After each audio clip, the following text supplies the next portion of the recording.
Welcome, everyone. We'll just take a few minutes until the room fills up. Thank you so much for being here today.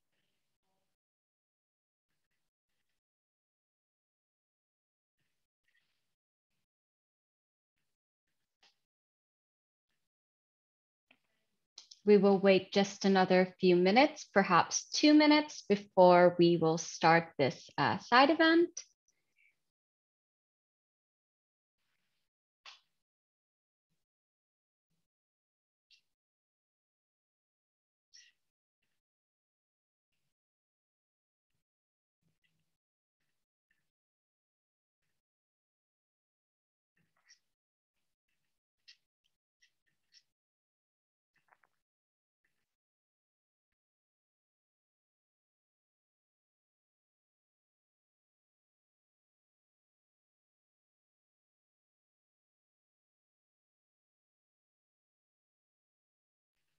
For those of you who just joined us, thank you so much for being here today.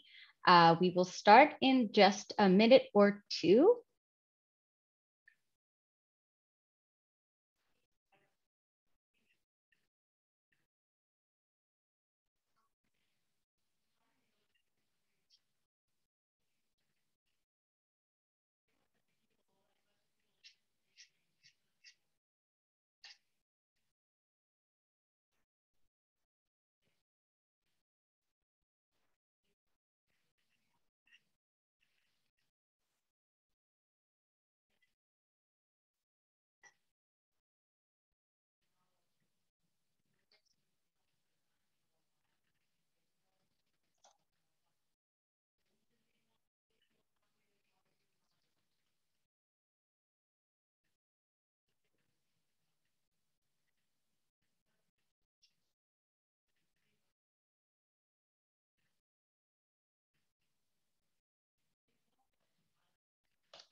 Great, I think we are at capacity. Hi, everyone. My name is Rishima Quatra. I use she, her pronouns. I'm the International Advocacy Advisor for Rfsu, which is the Swedish Federation for LGBTQI persons' rights. And I will be moderating your event today, moderating this event today. It's my pleasure to welcome you here for Leaving No One Behind, Ensuring Inclusive SRHR in Climate Justice Initiatives, a side event as part of the 66th session of the Commission on the Status of Women. As we start, if you need interpretation, please go down to the bottom of your screen and select at the bottom right-hand corner. You will see that you can select English, French, or Spanish. Please be sure to select the language in which you can best understand this conversation.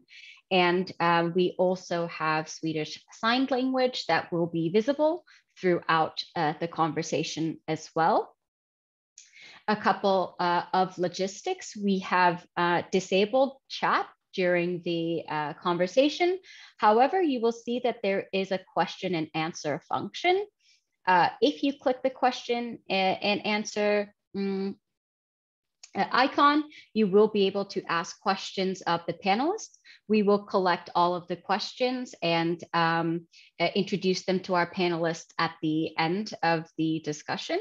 So please do ask your questions and we hope we can address them.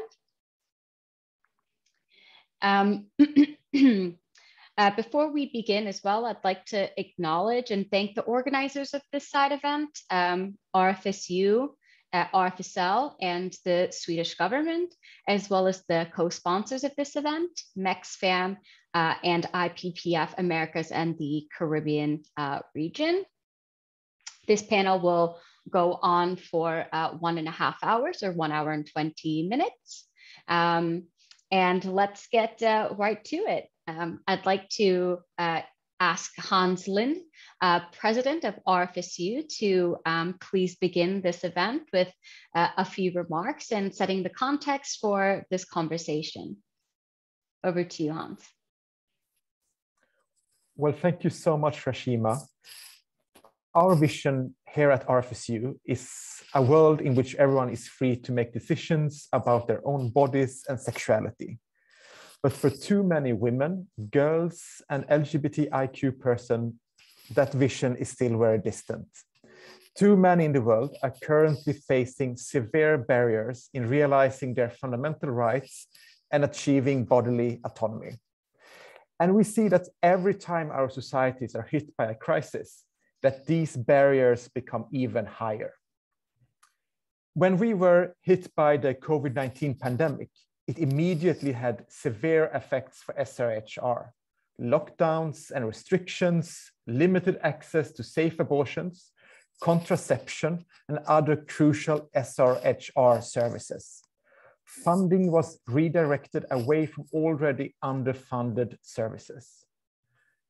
Sexual and reproductive health and rights was in many ways sacrificed in response to the pandemic, leading to increases in maternal mortality, in sexual and gender-based violence, and in forced early and child marriages. And we could see how opposition to Srhr has taken advantage of the pandemic to mobilize against our rights. The COVID-19 pandemic is not an isolated case.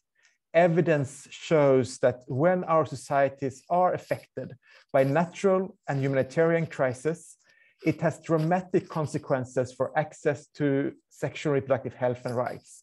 And we see how already existing barriers and inequalities are exacerbated. The climate crisis is no exception here. No one is immune from the devastating consequences of climate change. It concerns everyone, everywhere.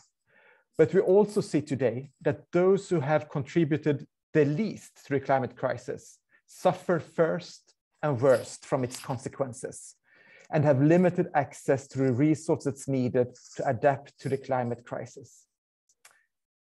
Climate change, with impacts on natural resources, infrastructure, food, security, education, migration, conflict, health, water and sanitation, etc., exacerbates already high barriers to accessing Srhr, especially for women, girls, and gender diverse persons. Multiple and intersecting forms of violence, discrimination, stigmatization, exclusion, and inequalities on the basis on sexual orientation, gender identity, expression, or sex characteristics, heightened vulnerability to climate change and also severely impact Srhr. If we want to make bodily autonomy a reality for all, we need to link gender equality, sexual and reproductive health and rights, and climate justice. This is why this conversation taking place here today is so important, and that we have this conversation here as part of the Commission on the Status of Women. At the same time, we know that Srhr is critical to climate change adaptation and resilience. Srhr should be integrated into policy and implementation processes on climate change adaptation on all levels. Climate change processes must also be inclusive. Effective and responsive climate action requires the meaningful participation of civil society and communities affected by the climate crisis in the development and the implementation of policies on climate change mitigation, adaptation, and resilience at all levels. Let me end by saying that there is currently still little research on the interlinkage between climate change and sexual and reproductive health and rights. But in order to work towards climate justice, we need more conversations on how the climate crisis may negatively affect the realization of sexual and reproductive health and rights, as well as on how Srhr may positively contribute to adaptation and resilience. I hope that this conversation today, this side event, will be an important step in this direction. Thank you so much, and back to you, Rashima. Thank you so much, Hans. And I think you really outlined why this conversation is so fundamental. We rarely talk about these issues as interlinked and intersectional and generally look at them as very siloed. But what we realize is that, as you said, no one is immune from the devastating consequences of climate change. And those who are most disproportionately impacted by climate change are those who are also vulnerable and already face barriers in accessing their Srhr. So thank you so much for setting that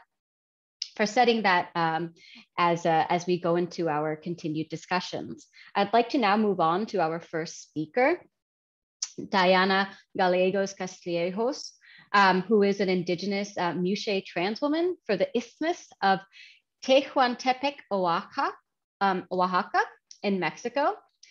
She is an LGBTQIQ+ activist and is accredited by the Carlos III University of Madrid, Spain, as an expert for Indigenous peoples and international cooperation, and currently is the local coordinator of MEXFEM's Transform Endome project, funded by the Arcus Foundation. And I apologize already, Diana, that I messed up the pronunciation of your name. So I'd like you also to please introduce yourself before you begin. And just as we do that, Diana, you're part of the Muxe community in Mexico, which I already mentioned is an indigenous group of people, but who have historically and culturally identified and understood gender fluidly, unlike the Western or colonial binary constructs of gender.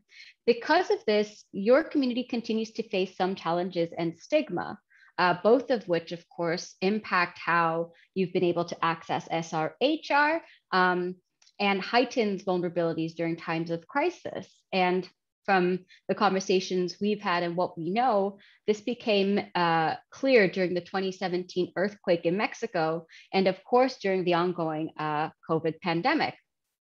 I wanted to ask you if you could tell us how have these situations specifically impacted the Muxe community in terms of access to sexual reproductive health and rights? And what are some of the challenges that you faced on a daily basis? How have those been heightened because of the pandemic and during crisis as well?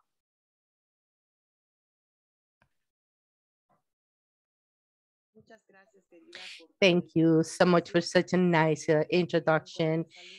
Greetings from the Mexico in Oaxaca.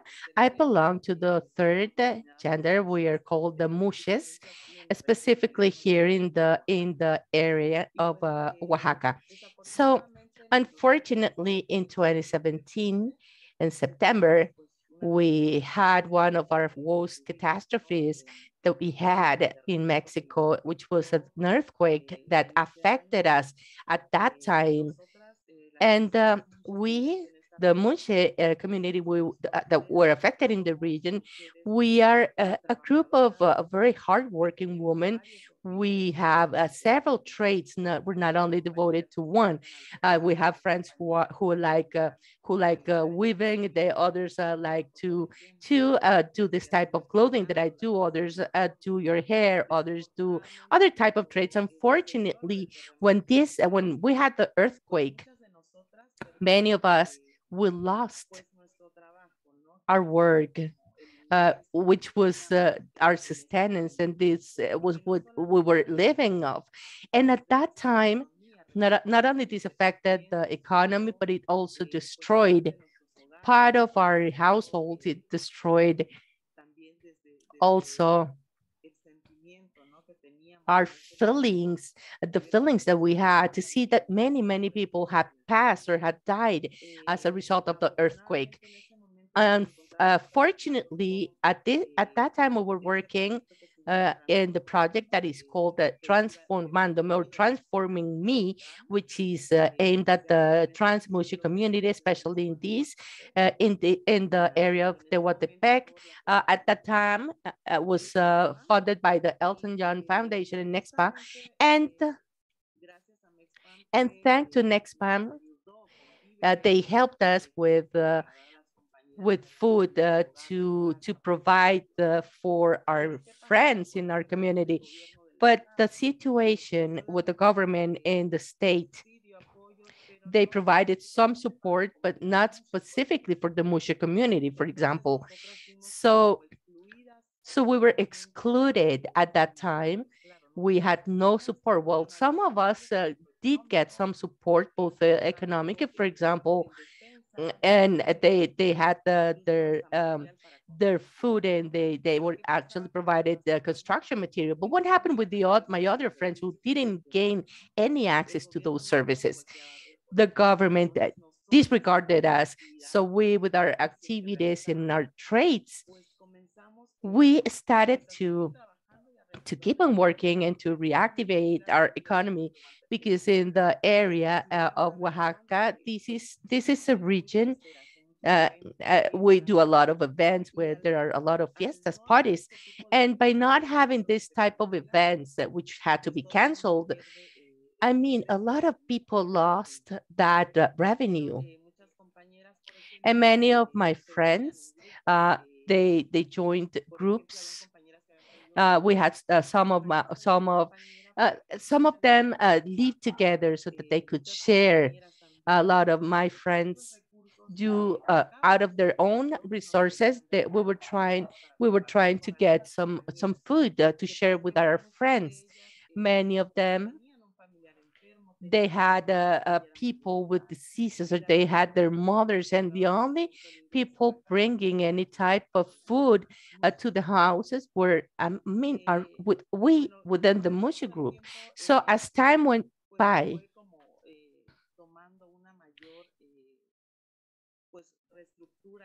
there was we restructured the reconstruction of houses.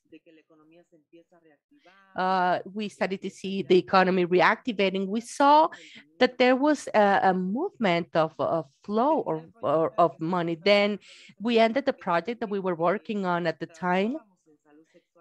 What we were talking about, we were talking on Srhr. And at that time we were testing. We had a lot, nearly 130 Mushi members who were participating in this project. So at the time of the earthquake, we noticed high levels of people or friends of us who were infected with the HIV. So at that time, we noticed that, because when the earthquake took place, we saw a lot of people from other areas to reconstruct the surrounding communities. We saw a lot of outsiders at that time, and I don't know if they were not using a condom, or if they had no knowledge of how to protect their health. So we noticed that at the time that we started to increase the contagions of HIV. Unfortunately, our region is one of the regions with high index of people who live with HIV. And it is really regrettable, because there's no knowledge about,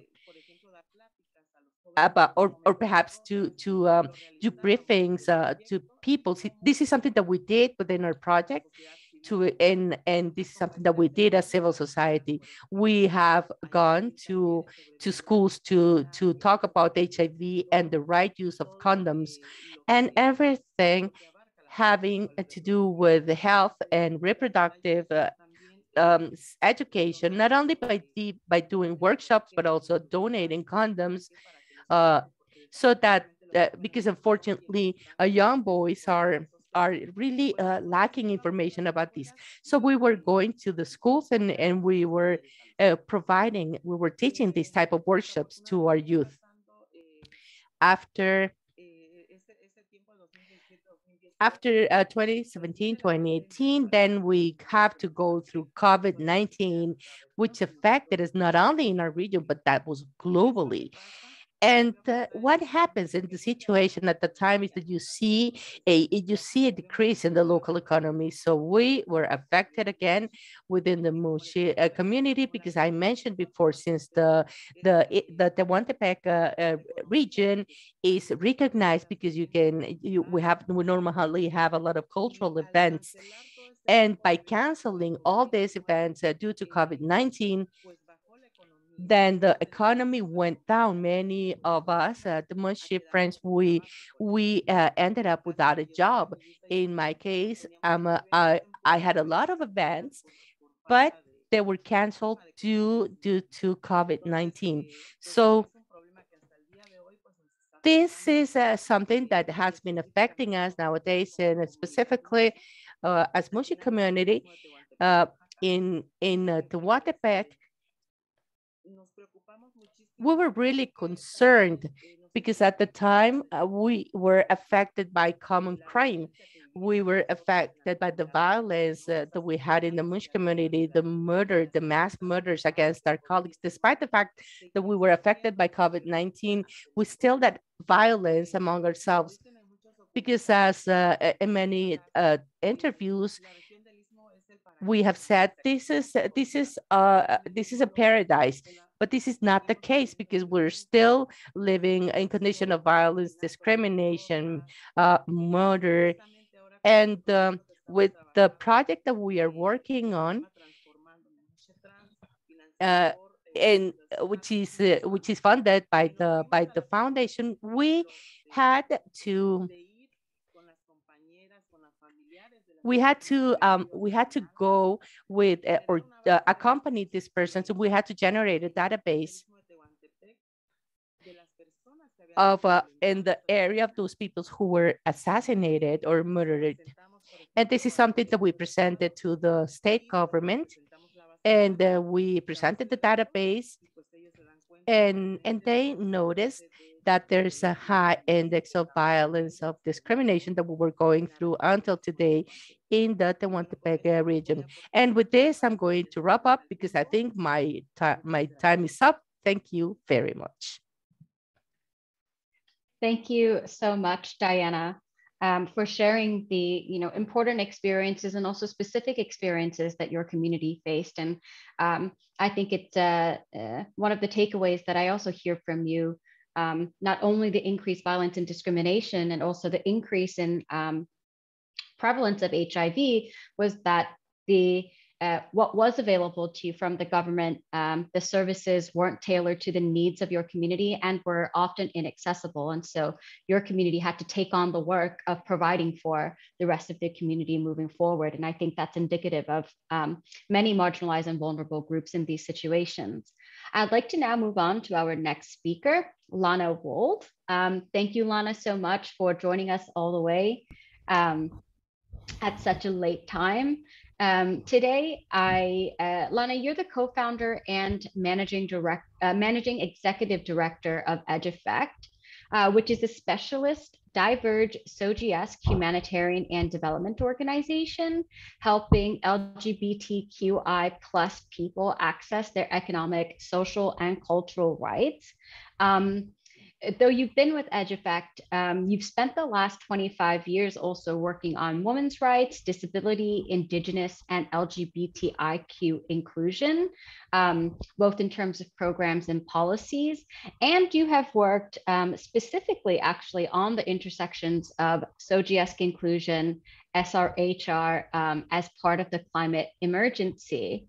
I wanted to ask you if you could share with us some of your learnings through these experiences, and also some of the results of EdgeEffect's research on these issues, and what barriers you see, themes you see that currently exist. Thank you. Thank you very much, and thank you for having me here to speak today. I guess our research really highlights the things that the speaker before me spoke about, that there is an overwhelming lack of diverse SOGIESC inclusion within development and humanitarian systems as a whole. And there are exceptions to that, of course. HIV and AIDS programming is actually something that has decades now of work that's been put into that. But outside of that particular space, across the board within, if we're just thinking of humanitarian or climate-induced disasters, outside of that, there's very little done. So very little done in terms of water sanitation and hygiene, very little done in terms of shelter, and so on and so forth. And that also includes sexual health and reproductive rights. I think some things to really note is that climate-induced disasters are increasing, and it does impact pre-emergency marginalization for vulnerable groups like people with diverse OGS, like people with disabilities, like women, and of course women who are lesbian, gay, bisexual, trans, intersex, people with diverse OGS who have disabilities, and so on and so forth. On top of the increasing impact of climate-induced disasters and the lack of systemic inclusion within the humanitarian system, we have noted that there is a rise in what we call religious disaster narratives. And that is that LGBTIQ plus people are blamed for the disasters that happen. So if we think about the Pacific, my home space, particularly as a Fijian Australian woman, with the rise of sea levels, for example, people are using the religious disaster narratives from Genesis, the Noah's Ark narrative that God said that God flooded the world. He said that he wouldn't do it again, shows the rainbow as his symbol and his promise that there would be no, worldly flood again, and yet literally islands are being flooded, and LGBT people and other sinners are to blame for that. And so not only is that pre-marginalization there, that people with diverse OGS have less access to education, less access to secure work, their livelihoods are in quite vulnerable situations in many cases. When a disaster hits, local communities trying to make sense of the world are blaming LGBTIQ plus people. There's very much a socio-economic and political link to climate change and disasters in LGBT people through that process of pre-marginalization exclusion and systemic exclusion within the humanitarian system itself. So the humanitarian system works in a particular way. So for example, it will do a rapid needs assessment of disaster affected communities. That rapid needs assessment is heteronormative, so how they connect with people and put them into little boxes to describe which shelter they go into or not. So if we think of the Nepal earthquake, for example, if you are a heteronormative nuclear family, you get put in the family space within a shelter. If you are not within that, you might get put into a single space, which means that LGBTQ plus families are broken up. Families that are not considered a family by social norms ways. So for example, a household of trans women, a family of gay men, for example, will be put in other places where it may be less safe for them because they're isolated, they're being put away from their families, being put into spaces where increased violence, discrimination, exclusion can happen. Food distribution, male and female lines, all sorts of things like that. So heteronormativity in the humanitarian system is a big issue. Cis-normativity in the humanitarian system is a big issue. So having to sex disaggregated data, having to identify a particular gender that you are through sex characteristics that people might then decide that you don't fit into that box. And another example of that is the Indian Ocean tsunami, where aid workers came in, they had the rapid needs assessment. The Aravani community, which is a third gender community, couldn't tick the male or female box, so they didn't get the rapid needs assessments. They weren't able to access shelter, they weren't access food, they weren't able to access any of the things that comes with humanitarian aid. And because the humanitarian system was discriminating against them, it perpetuated the local discrimination, because local community was saying, well, the humanitarian system is discriminating, so we can as well. So a big issue is the lack of systemic inclusion. If we go to look at Srhr, what we see is that there's really been no substantial research that we can find anywhere in the world on Srhr for people with diverse sexual orientations, gender identities, expressions, and sex characteristics in emergency settings. People are making assumptions about what the Srhr issues are for people with diverse OGS, and they're probably making assumptions based on those heteronormative, cisnormative, gender binary categories that we put into play. And so, because we make those assumptions, because we use that language, you might see with the Ukraine response at the moment, there's a lot of talk of maternal health, maternal deaths, rather than neonatal health, postnatal health, always implying that it's women who give birth, not thinking about what trans men or gender non-conforming folk are going through, creating psychological barriers to Srhr services in those cases, not thinking about medication that intersex folks might need when they're going, no, it's okay, we're inclusive because we're thinking about HIV medication for key populations. So in short, to say that there's an incredible amount of work that needs to be done. There's a distinct lack of focus. The only research that we're seeing is related to sexual and gender-based violence, but most of the recommendations are there needs to be inclusive Srhr for diverse OGS people, which is really important, but we kind of know that. We need to take that next step. And one thing that I do want to acknowledge, particularly as the first speaker spoke about it as well, is the incredible work that LGBT CSOs are doing within their informal networks, within their informal communities, providing the services that are needed, whether it is shelter services, whether it's food services, and certainly Srhr services. They're actually providing that need, even though they are the crisis-affected populations themselves, because the humanitarian system isn't providing that service. And so really what I want to use this space to say is that more work needs to be done to support local LGBT CSOs to continue the great work they're doing, but also to consider how we can work long-term in partnership with them before an emergency happens, and not to put them in a position of overburdening themselves, because in these spaces they really are sometimes fighting for their lives. So I think I'll wrap it up there, but happy to answer any questions at the end.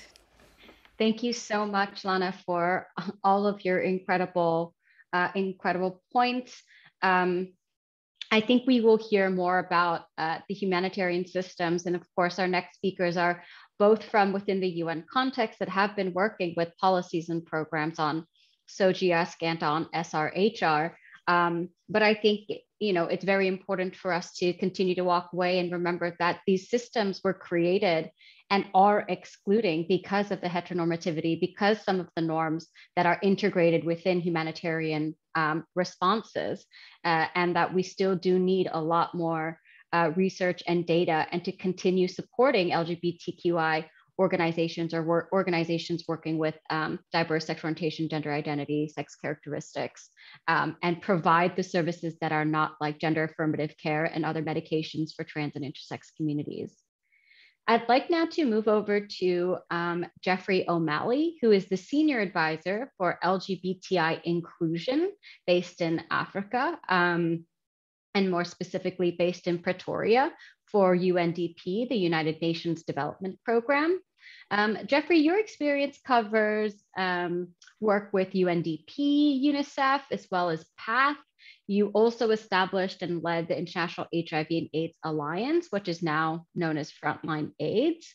And specifically within the context of UNDP, I mean, UNDP has really taken an initiative to work with LGBTI, both human rights and development issues in the Asia Pacific, in the Caribbean, all around the world, gathering data, capacitating communities as well, and also specifically now working in some places on the intersections of SRHR, so GSK issues, and climate change.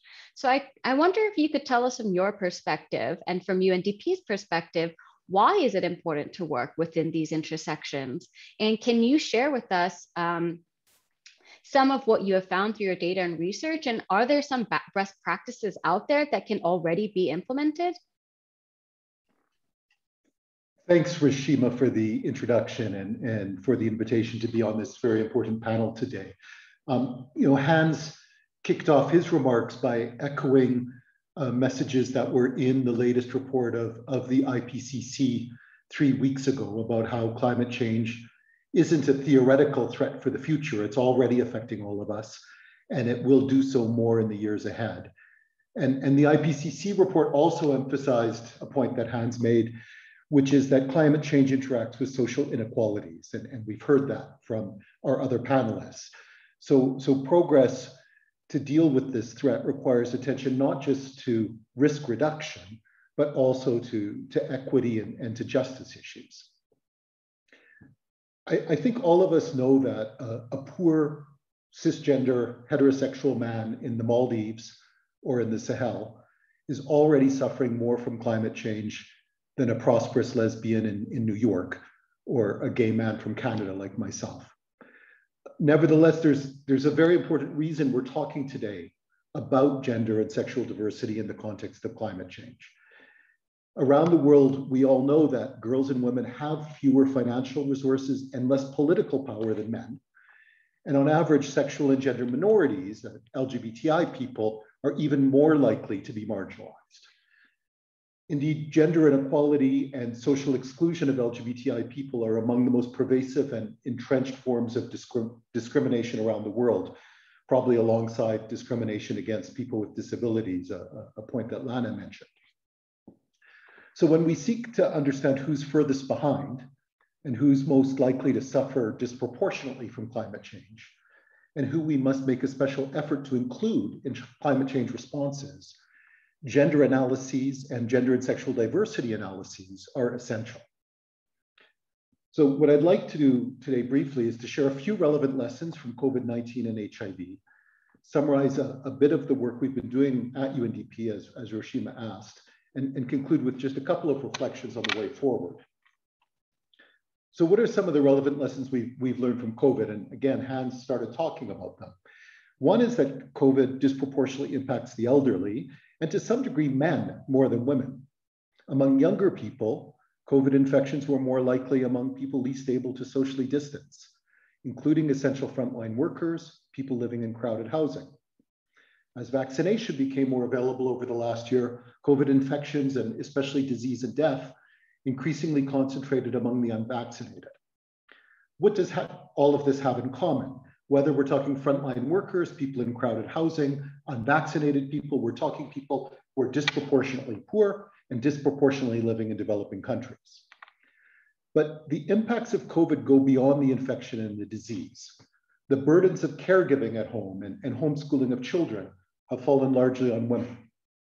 Lockdowns and quarantines imposed the largest costs on people who needed to go out to make a living, including those in the informal economy. At UNDP, we reviewed legal cases related to COVID or from around the developing world, and it became clear that prosecutions for alleged offenses against COVID-related regulations were largely targeted at the poor and marginalized. One of the first prosecutions was a group of homeless LGBTI young people in Uganda who were staying together in a shelter, and they were arrested and jailed for the offense of mixing households in violation of Uganda's COVID regulations. Responses to COVID also caused real harm to economies around the world. But many of the rich got richer in the last 18 months, while those in service roles were the first to lose their jobs and the last to be rehired. We already knew that LGBTI people had poor access to healthcare services before COVID, but we've seen how COVID has just made that worse.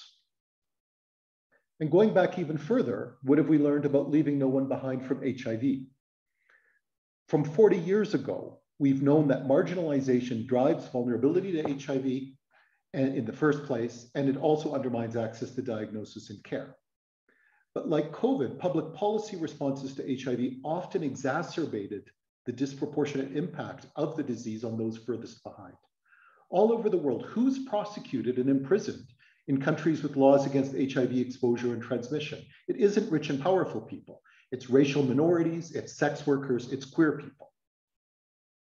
What has all of this got to do with climate change responses? First, we've learned again and again that the most marginalized suffer the most in response to global threats. And the most marginalized typically include poor girls and women and LGBTI populations. Second, despite that first generalization, we've also learned we need to pay careful attention to evidence as it emerges and respond accordingly. After all, men are still more likely than women to get COVID, but we wouldn't know that if we didn't pay attention to gender at all. And third, when small elites design responses to crises without including and empowering the most affected, the responses will often do more harm than good. And we'd be wise to keep all these lessons in mind when we're considering climate justice. So let me talk a little bit now about how UNDP is involved in this work. And as the event is co-sponsored by Sweden, let me just also take a moment to thank Sweden for being a pioneering and consistent partner to UNDP in many of these areas and a partner to many other organizations. The work that I'm doing in Africa, in fact, was developed in partnership with Sweden's regional Africa Srhr program. But as UNDP, we just began looking systematically at the intersection of climate and gender and LGBTI issues just last year. And in February and March of 21, we organized a public consultation on ensuring integration of women and LGBTI people's needs in health and climate change action. We also ran a parallel internal consultation to understand what we were doing already at UNDP, and we commissioned a literature review. I'll paste a hyperlink to the public report in the chat box because I can only summarize a few of those findings today. But first, we certainly learned that climate justice work must draw attention to how harmful gender norms and stereotypes interact with the impacts of climate change. The consultation pointed to a range of examples, including the links between climate-related displacement, sex work, and gender-based violence, the impact of climate change on women's caregiving roles, and the increased likelihood of forced and early child marriages. Second, a key point reiterated throughout the discussion last year was the need to amplify and strengthen women's and LGBTI people's voices and leadership. This directly echoes lessons from HIV and COVID. Excluding the marginalized and most affected not only undermines effective responses, it often directly harms those who have been excluded. The doctrine of nothing about us without us needs to be operationalized at all levels. Third, the discourse needs to move beyond homogenous constructs of women or LGBTI and focused instead on reflecting the complex and intersecting nature of gender identities and other forms of disadvantage. The acknowledgement that gender is not a binary concept is fundamental to action. For example, many countries, as we heard from Lana, don't recognize transgender and non-binary identities, and that poses additional barriers for realization of rights of and access to services for trans and gender fluid people. Fourth, there's a special responsibility for those of us working on Srhr and in health more broadly in the context of climate change. LGBTI people disproportionately experience victimization, biases, discrimination, and stigmatization when seeking healthcare in ways that present significant barriers to healthcare utilization. COVID made that worse, and so will large-scale climate-related displacements and disasters. we also need to pay attention to the gender dimensions of mental health impacts of climate change and climate change related disasters. As I mentioned, this UNDP report of the consultation captures all of those insights in a lot more detail. So please, if you have a moment, download the link that I'll paste in the chat.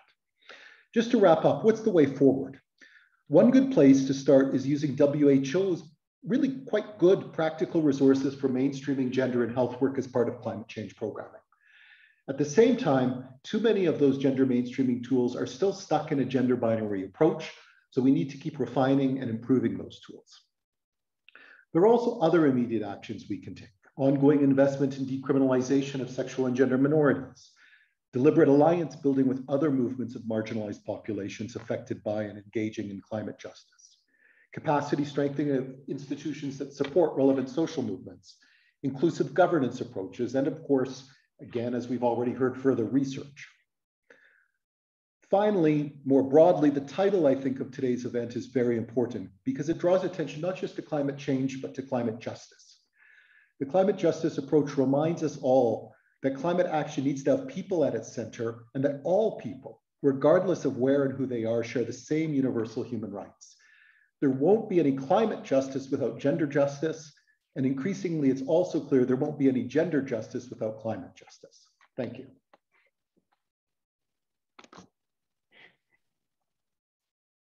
Thank you very much, Jeff, for all of those pertinent points, both making it, very clear that we don't need to just deal with the risks, but really the systemic causes of discrimination and inequality, and that we cannot look at this issue.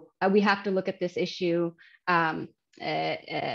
broadly as well, not just for the vulnerabilities experienced by LGBTI persons, and recognize that there is inequity between the global north and the global south as well.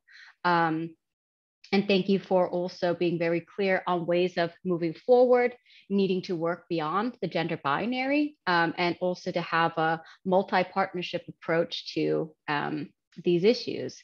I'd like to now move on to our fourth speaker, Ilya Zhukov, who is the adolescents and youth team, who's part of the adolescents and youth team in the sexual and reproductive health branch of UNFPA. Ilya, you are the CSE focal point at UNFPA in the headquarters in New York. You're a medical doctor by training and obtained a PhD in epidemiology and public health in Russia. You've been working with the United Nations Population Fund, or UNFPA, now for 16 years in different technical roles at both the country levels and the global level. So you have experience, both being from on the ground and in different regions as well. And right now focusing a lot of your work on youth, Srhr, and CSE.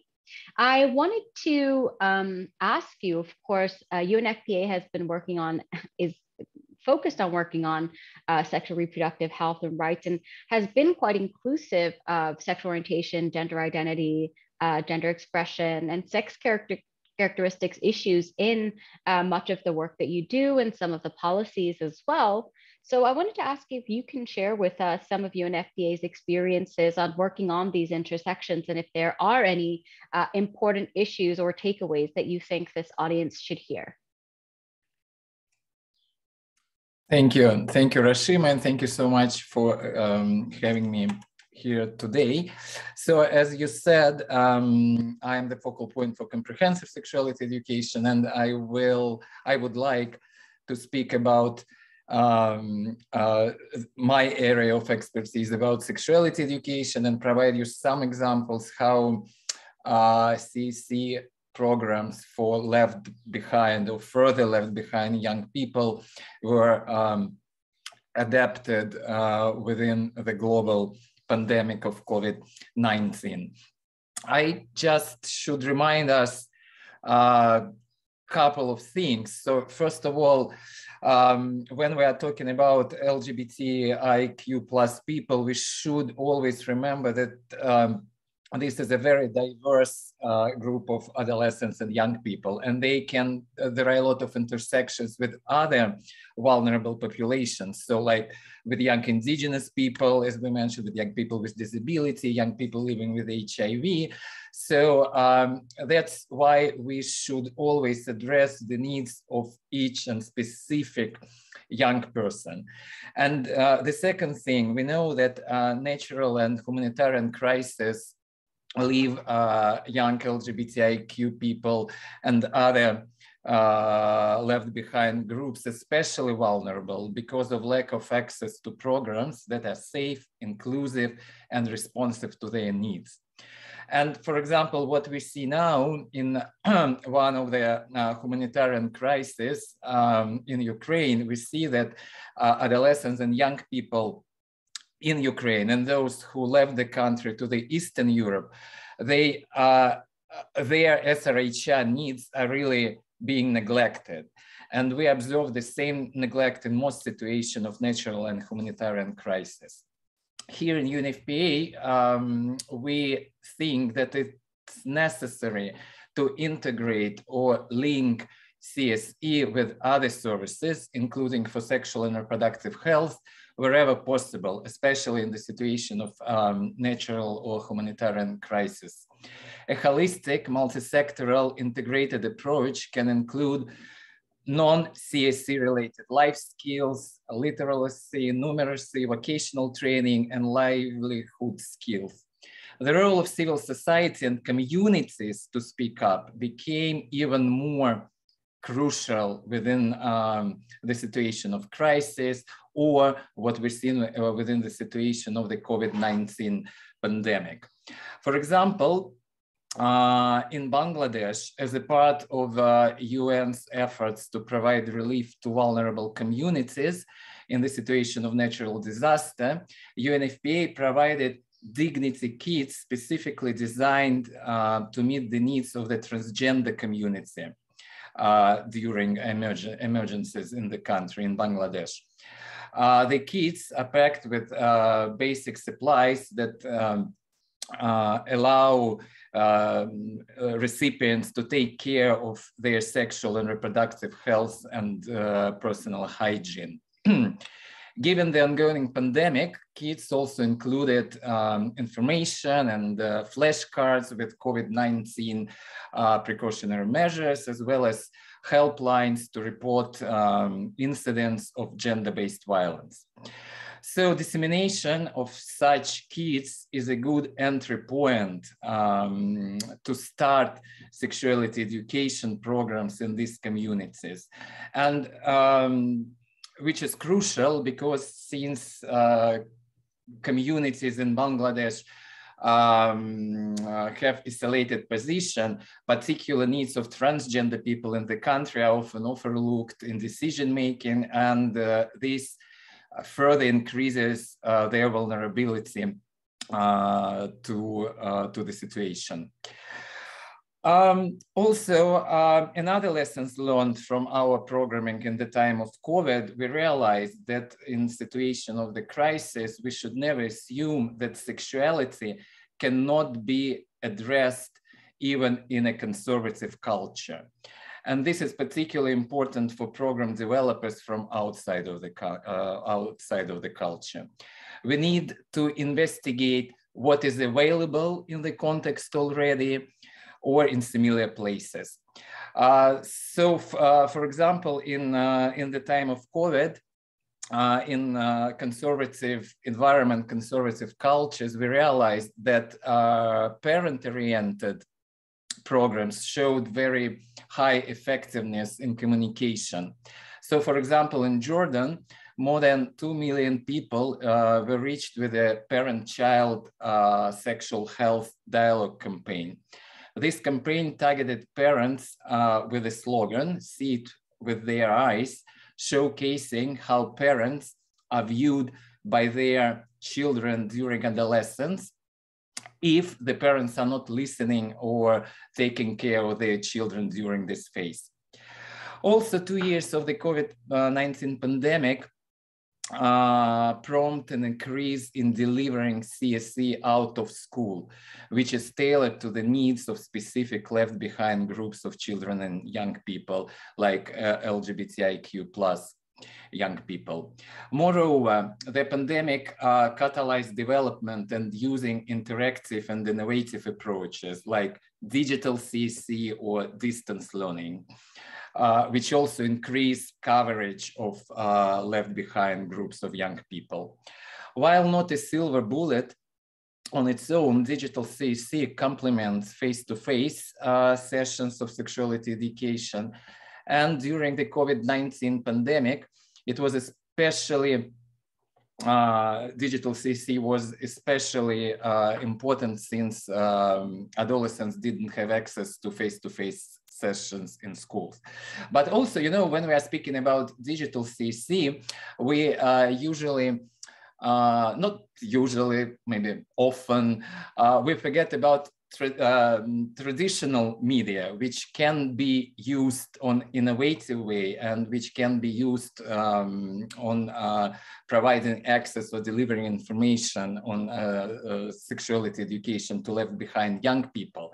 So for example, in Malawi, we supported our partners to develop radio programs which involve different stakeholders and experts talking about issues that affect young people, especially about adolescent sexual and reproductive health.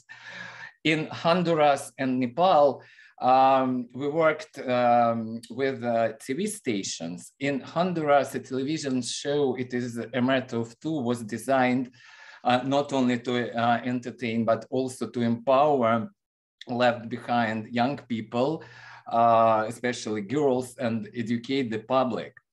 In Nepal, 10 episodes of the web series Youth Talk on Sexuality Education were developed and promoted, launched on social media, including YouTube, and it's included sexuality education content and about gender roles, about mental health, with specific focus on the sexual health of left behind young people. And it was like about 2 million people watched these 10 episodes. So what I wanted to say, as it was mentioned in American Journal of Sexuality Education, so despite of multitude challenges presented by the pandemic, we could find an innovative way to reach out youth and adolescents left behind with information and skills.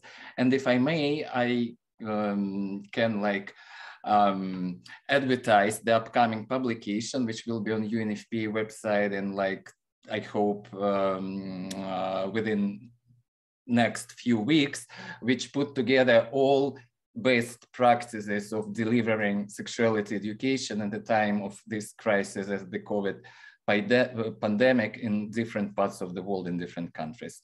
I'll stop there and would be glad to answer questions during the Q&A. Thank you very much, Ilya.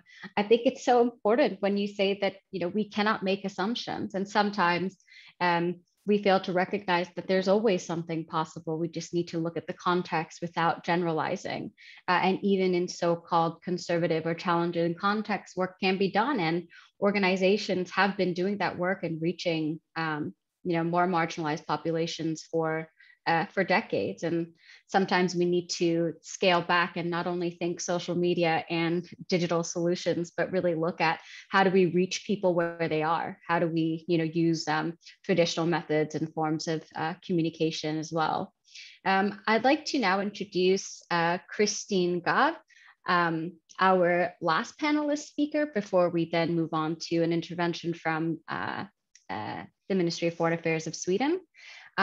Christine, you are part of the Swedish Gender Equality Agency, and you're a senior advisor, but you're also part of this year's Swedish government delegation to the Commission on the Status of Women, where these issues have been, of course, these issues have come up, but you have extensive experience working with SRHR as well as with sexual orientation, gender identity, gender expression, and sex characteristics issues, and specifically on crisis response. So again, you have, really firsthand knowledge of how to integrate these issues together. Interestingly, from a government perspective, from an independent perspective, and also working from the public sector with civil society. So I wanted to ask you, I know you also have a presentation, so you're going to give us a good overview of some of what you have learned as well. And I just also maybe wanted some of your personal reflections on how do we, how important are multi-stakeholder approaches when addressing some of these issues? And since you have stepped your foot in many of these spaces, I think it'd be really interesting to hear from you about that. Hi, Rashima, thank you. And thank you to everyone who's been before me. To answer your question, I would be going on for like hours and hours, unfortunately, and we don't have time for that. But I thought that I would talk a little bit about, the Swedish gender equality work, and also, of course, the Srhr work, which is part of it. So I'm trying to, I will see if I can share my screen. Can you see it? No? Not yet. It does say that you have started sharing the screen, but it is currently and everybody froze also. Empty. It's very interesting. Maybe I will ask, oh, there it is. Okay, perfect. So I wanted to talk a little bit about, the Swedish gender equality work. So as you may well know, maybe Christine has, yes. Just to interrupt you, I just want you to note that we see your whole PowerPoint. So then the next slides as well as the large slide. So just letting you know. Because it says that I'm in presentation mode. This is always a hassle. Technology, we love it, and we don't love it so much. Okay, I'll do like this instead. I will do without the presentation.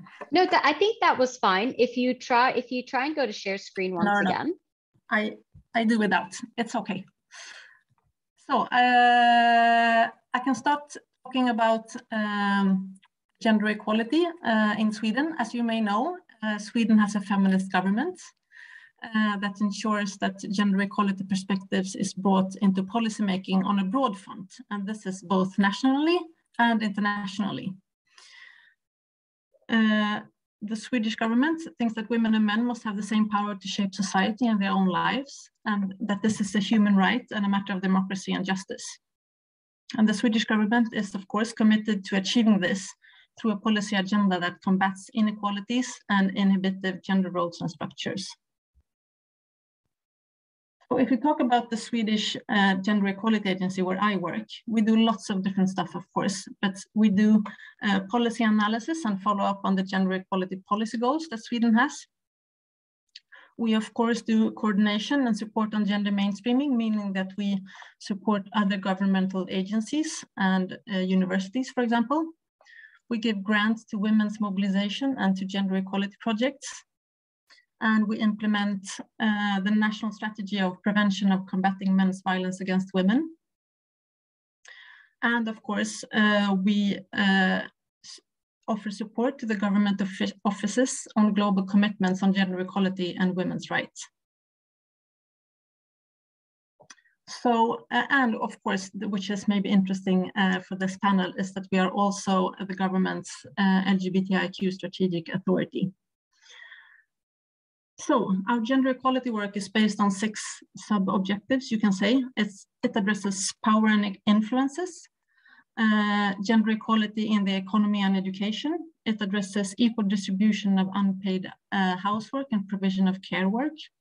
It is also about gender equality in health, care and social services, including Srhr, and of course by ending men's violence against women. In brief, you can say that the gender equality policy is in all facets of life and society at all levels. As you may know, since you work in international work, all of you, you may know that Sweden has a feminist foreign policy. We have had it for some years now. And you can say that, I mean, the feminist foreign policy, it's actually an agenda for change. It is to strengthen the right and representation and resources of all women and girls. It's about ensuring that women and girls enjoy fundamental rights within, I mean, in all aspects of life. It has an action plan that is actually a new action plan that was from 2021. And it sets the direction of policy action to be taken by foreign services, guided by 6 long-term objectives. These are broad objectives to match a broad challenge, to cover the entire global agenda, and to bring the whole spectrum of foreign policy tools into play.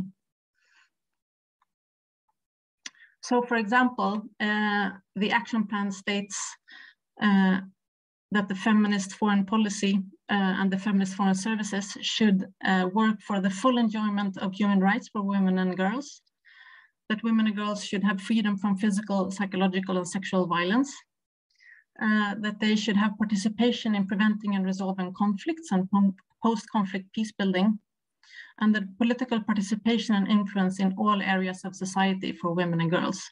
And of course, economic rights and empowerment. And maybe the most interesting in this panel, the 6th objective is about sexual and reproductive health and rights.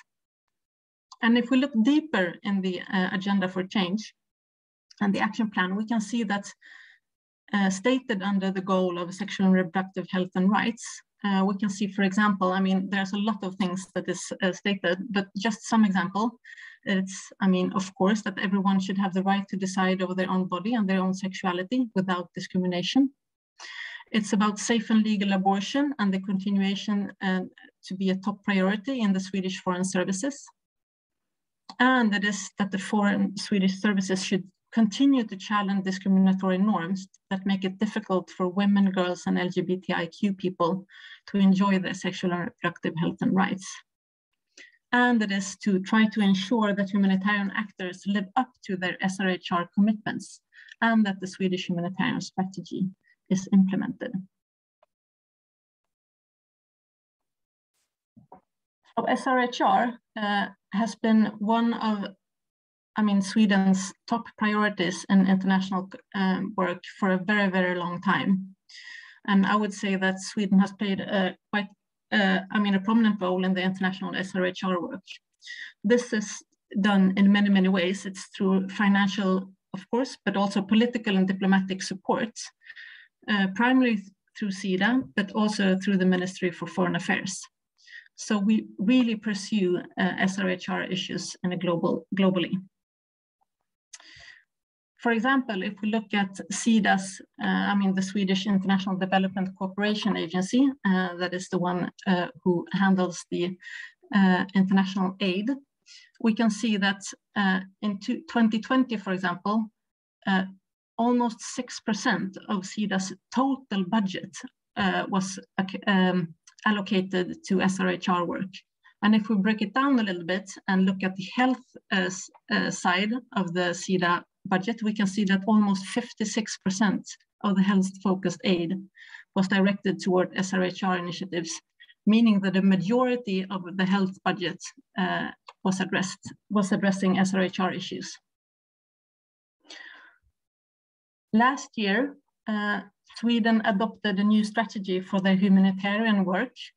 And this new strategy actually includes Srhr for the first time. It is stated in this new humanitarian strategy that Srhr is to be taken into account into all humanitarian crises. So this is something new, and previously I worked in the Swedish contingency agency, and we worked a lot with this to try to really get it into all the resilience projects and humanitarian projects.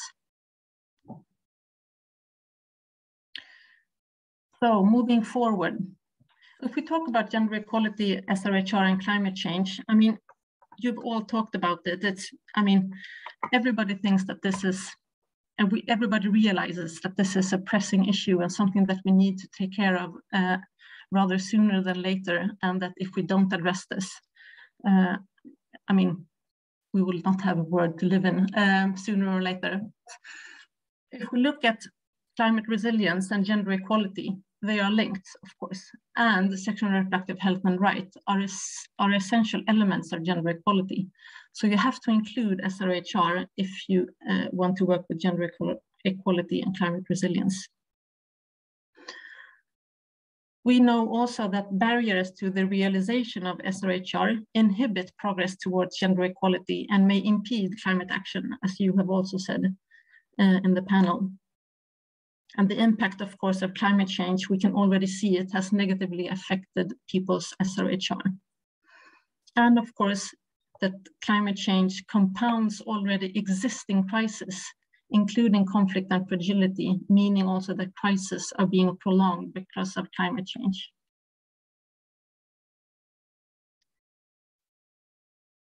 So what can we do? I think that, the Swedish Parliament has adopted an ambitious climate reform agenda and climate policy action plans, which states that gender equality is to be mainstreamed in all climate policy, both in Sweden and internationally. The Swedish government has committed to implementing the Paris Agreement, of course, including the guiding principles on gender equality and the empowerment of women. And a draft strategy has been developed and is under review by the government offices for gender mainstreaming Sweden's implementation of the Paris Agreement. So things are being done. And I think that if we want to move forwards, there are many things we can talk about. For example, UNFCCC has called for the NAP process to be gender responsive and inclusive and address the needs of vulnerable groups and communities.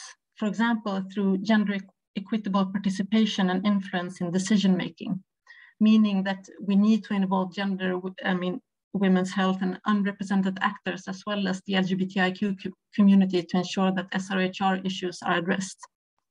We also talk about gender analysis and recognition of differences in adaptation needs and capacities. This includes pregnant women, people living with HIV/AIDS, adolescents, and LGBTIQ persons. Analysis should focus on gaps in realization of SRHR representation a barrier to this adaptation. We also need to look at access to finance and investments and look how we can design funding mechanism and implementation strategies in ways that recognize that barriers faced by people who are denied SRHR, for example, by channeling funds to women's organization who addresses gender-based violence, for example, in the aftermath of climate-related shocks. So in order to leave no one behind, as is the title of this event, I think, of course, more work is needed. And as some of you have said also, we need more facts and more research on these intersections. And of course, lastly, but not leastly, we need policy coherence and we need strengthened accountability. And we also need, maybe to answer your question a little bit, Rashima, we need coordination and cooperation in all sectors. And every agency and organization. And yeah, we have to get together in every way. Well, thanks. Thank you very much, Christine, for giving us an overview of what the Swedish government is already doing. And we know that Sweden has been a champion of SRHR issues and also having a huge budget that works on SRHR. I hope that we can see more of that budget also be inclusive of LGBTI and SOGI issues.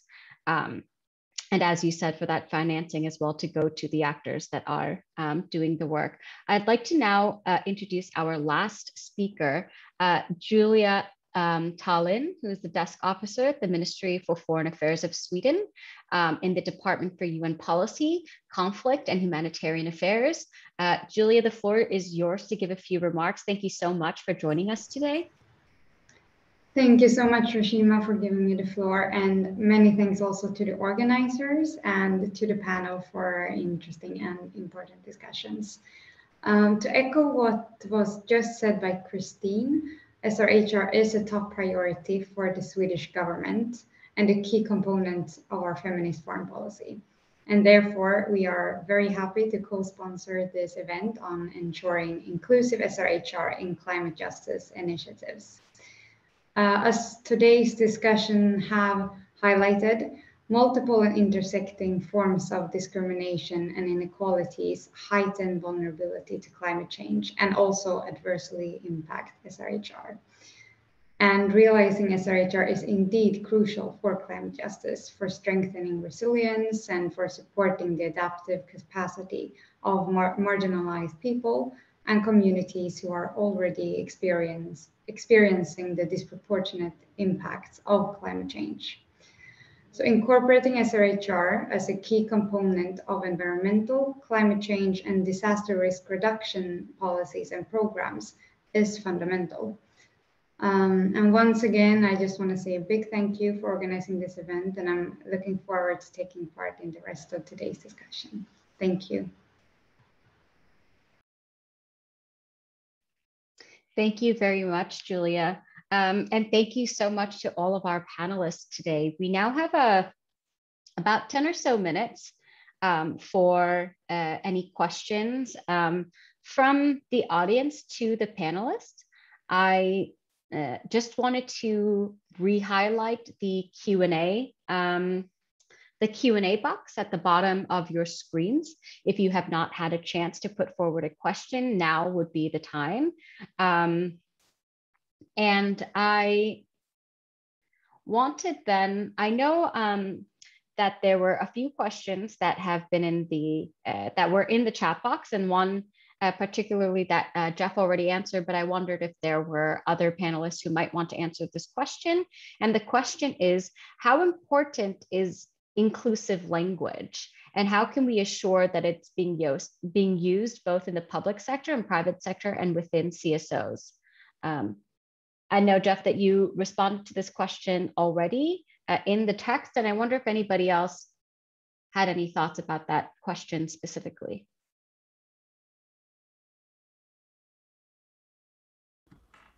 I can pitch in a little bit and say that I think that language is a really important step. It's only one step, and if you only have inclusive language and not action, it's very tokenistic and not going to get you far. But language also creates opportunities for people with diverse OGS to feel, I guess, a level of psychological safety.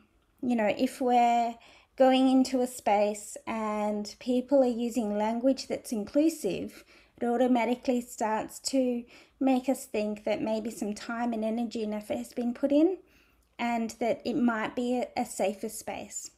And so alternatively, if you're not using inclusive language, if you're using language that does systematically exclude people with diverse OGS, they're going to be less likely to think that, you know, that space is open and safe and accessible for them. So it's really got a lot to do with psychological accessibility, and also acknowledging in humanitarian contexts that many LGBT people don't go to particular, say for example, humanitarian shelters because they're already assuming that they're not going to be welcome. You know, particularly in the Pacific, where humanitarian shelters are often churches, there's always that assumption that they're not welcome. And so having to do all of the things that we can to make people feel welcome, including language, I think is a really important first step. Thank you very much for that, Lana. I mean, working on the side of SOGS issues, we know that language is extremely important, especially when we think about data collection, when we think about disaggregating data and identifying communities, although we know that communities are very diverse. And so there is also opportunities to marginalize using language, but visibility matters, as you said, and inclusive language does also matter, and respect for the diversity of language being used. I have another question. There's a question specifically for the Swedish government. I will ask that be answered within the chat box. And then we have a question for all panelists in regards to, the question is, strengthening resilience has been brought up as essential for climate justice by multiple panelists. In what ways would you recommend to work on strengthening this resilience and adaptive capacity?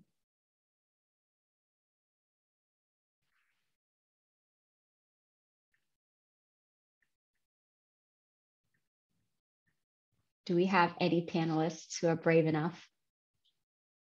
I see Jeff, doing this. I'm going to go to you, Jeff. Yeah, no, I think everyone could contribute. I think it's a super important question. And as Christina said, when she responded to you, we could talk about this for hours. But maybe just a couple of reflections, maybe to kick off some thoughts from other panelists as well. And it's just to say, I think strengthening resilience is an important but a complicated concept, because sometimes when we think about resilience, it seems to imply that, well, bad stuff's going to happen to you, and you need to be able to put up with it. And a more resilient person is a person who can put up with bad stuff effectively. And so I'm not saying that strengthening resilience doesn't matter. Of course it does. But certainly the first priority is continuing to try to make sure that we don't hit and exceed 1.5 degrees. We try to minimize the current impact of the climate crisis. And it's also incredibly important to recognize that resilience is not an individual. It's not just an individual characteristic. It's a community characteristic, and communities are multi-layered, and so it's again, people with power and privilege and financial resources have options that marginalized people do not have, and when we think of strengthening resilience of sexual and gender minorities, I think it's important we think of that within the communities within which they live. And therefore, just as we've learned from gender mainstreaming over the decades, the first priority is making sure that we're influencing social norms and realizing rights, and making sure that people of diverse sexual and gender orientations and expressions and sexual characteristics are fully integrated within their broader communities, and that those communities more broadly are resilient. So just a few thoughts to kick off others. Thanks, Jeff. We have two more questions. I'll ask this one first. It's very interesting. I love this question also because we talk so much about including SOGIesque perspectives within SRHR and climate. And this question helps us to also recognize that sometimes the introduction of these issues within organizations working on SOGIesque issues is also lacking. And the question is, how do we ensure that communities LGBTIQ+ understand the intersectionality of climate in the work that we do? And how do we start sharpening programs in that regard?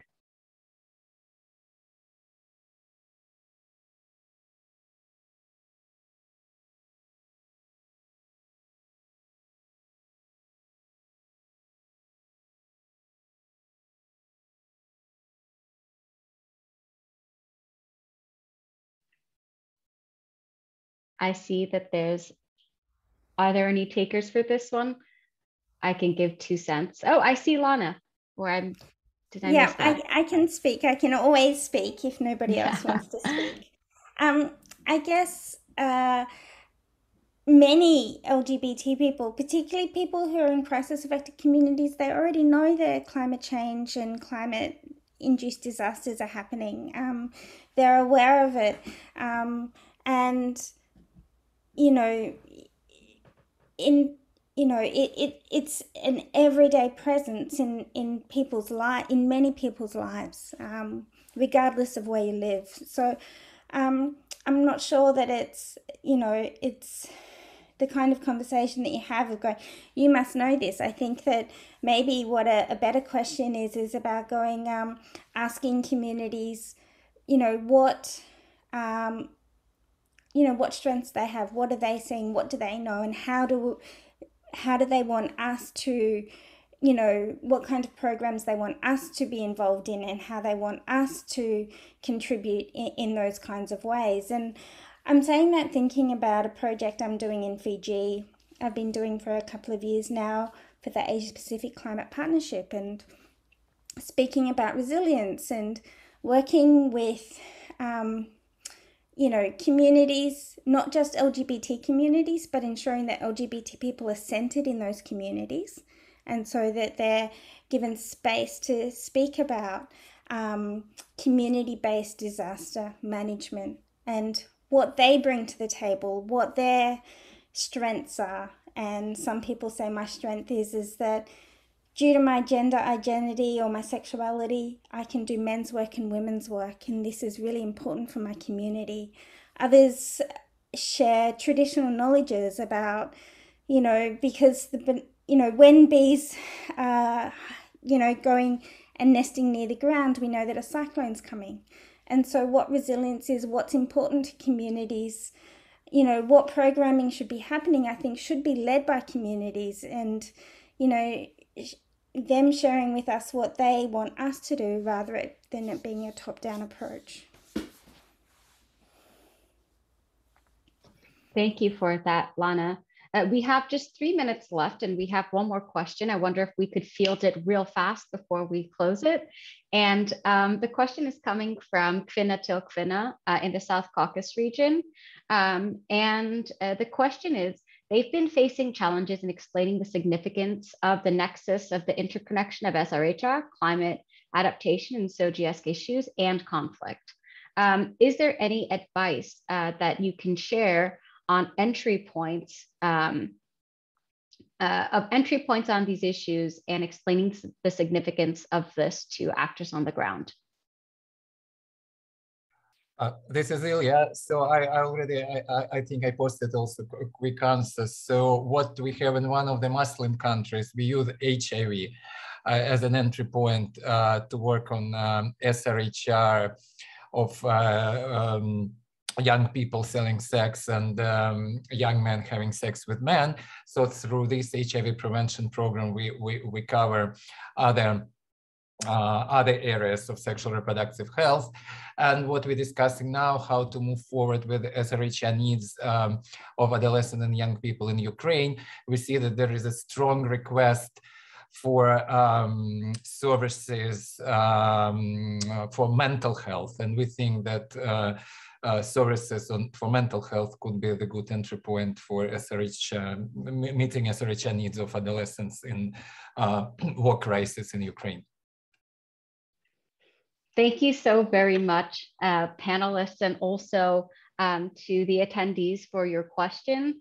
Just to wrap up quickly from some of the conversations that we've had today, and I do hope this is the beginning of more conversations that we have when we talk about SRHR, SOGIESC issues, and climate change and climate justice. What we know is that climate-induced disasters are increasing. We know that this is a reality, and these impact already vulnerable communities, specifically communities that experience multiple and intersecting forms of discrimination, like LGBTQI persons, persons with disabilities, migrants, and of course, those who share many of those vulnerabilities already. And we don't need to only deal with the risks that we see, but the structural and root causes of these vulnerabilities, which includes criminalization, patriarchy, hetero and cis normativity as well.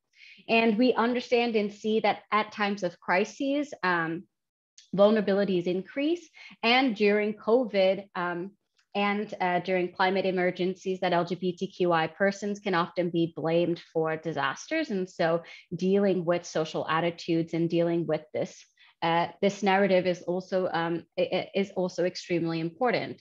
We need continued investment in LGBTQI organizations, as well as organizations working on inclusive SRHR, and building an intersectional approach and narrative in the programs and policies that are dealing with these issues and taking a multi-stakeholder approach. I just wanted to say thank you to all of you once again. If you have any questions on what has happened or what has been discussed, please reach out to myself and Liddea. We will send you a thank you after this with a few resources, and we will try and post this discussion online. Again, thank you so much to Rfsu, Rfsu, the Swedish government, and our co-sponsors, and most importantly, to all of our panelists who can be here today for this important conversation. I wish you all a great morning, evening, afternoon, wherever you are. Thank you.